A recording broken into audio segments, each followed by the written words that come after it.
Hello guys, आम्ही उज्जैनची trip plan केली आहे. आमचा फर्स्ट डे पहाटे 3ला आम्ही घरातनं बाहेर पडलो होतो. 4 वाजता निघालो आणि हे बघा, आम्ही कारभारी मिसळला धुळे इथे मिसळचा ब्रेकफास्ट केला आणि पुढे निघालो. साधारणतः 6:30-7ची वेळ होती ही. आणि इतकं सुंदर वातावरण होतं. आता आम्ही अहिल्यादेवी होळकरांच्या वाड्यावर गेलो आहे आणि हा बघा प्रवेशद्वार आहे आणि खूप छान, म्हणजे खूप मोठा आणि अप्रतिम आहे त्यांचा वाडा. आणि आतमध्ये एक म्युझियम टाईप केलेला आहे. इथे वाड्यामध्ये आपण गेलो ना, हा पुतळा आहे आणि गार्डन टाईप आहे तिकडे. तिथे नाही, मी आधी इकडे गेले. हे बघा, इथे त्यांची ते पालखी वगैरे आहे अहिल्यादेवींची. आणि इथूनच आत गेलो ना की एक म्युझियम टाईप होतं. तिथे तिकीट घेऊन 20 रुपयाचं तिकीट होतं आणि आतमध्ये जायचं होतं. पण आतमध्ये शूटिंग अलाउड नाही आहे, त्यामुळे मी आतलं काही घेतलं नाही. पण त्यांचं सगळे, म्हणजे त्यांची खूप माहिती आहे तिथे लिहिलेली. प्रत्येक त्यांचं कसं त्यांनी कामगिरी केली किंवा काय, आणि त्यांचे म्हणजे राजे गेल्यानंतर त्यांना काय त्रास झाला आणि त्यांनी कसं सगळं राज्यकारभार सांभाळला, हे सगळं तिथे माहिती आहे. ढाल आहे, तलवारी आहे, त्यांनी जे वापरले होते ते सगळे. आणि सोन्याचा पाळणा आहे. चांदीची खूप मोठी पिंड आहे त्यांची तिथे.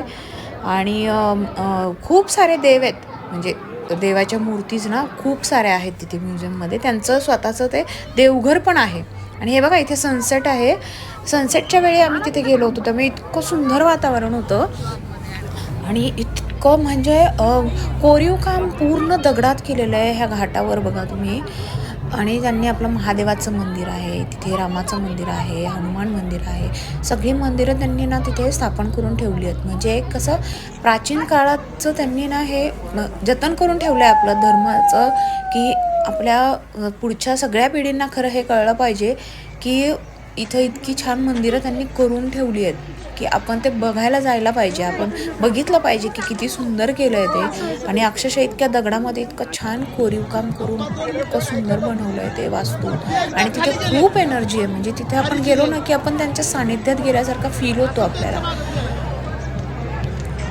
आणि इतकी मोठी वास्तू उभारणं हे पण काही कमी नाही आहे ना. आणि खरंच आहे, म्हणजे आपण स्त्री शक्ती जे म्हणतो ना, ती आपण इथे अनुभवू शकतो. आम्ही खूप छान एन्जॉय केलं इथे. आणि खरं इथनं निघावंसं वाटत नव्हतं. आणि इथे इतकं कोरीव काम पण सुंदर केलेलं आहे. म्हणजे आता तर ते शक्यच नाही आहे.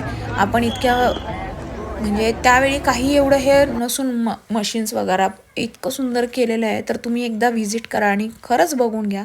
आम्ही खूप सारं सेशन केलं, खूप एन्जॉय केलं माझ्या मुलांनी, आम्ही. आणि मुलांना अशा वास्तू आपण दाखवायला पाहिजेत. आणि पिंडीला मी पाणी पण अर्पण केलं.